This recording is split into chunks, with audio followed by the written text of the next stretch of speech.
You ask Tiger to solve. This deals with linear equations with one unknown. The final result is x equals 14/9. Let's solve it step by step. Simplify the expression. Expand the parentheses. Multiply the coefficients. Simplify the arithmetic.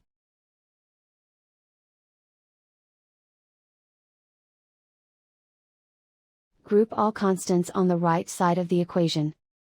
Add 84 to both sides. Simplify the arithmetic.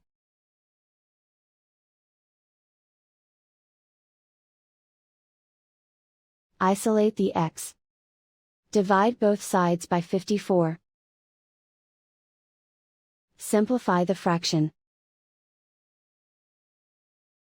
Find the greatest common factor of the numerator and denominator. Factor out and cancel the greatest common factor. And so the final result is x equals 14/9.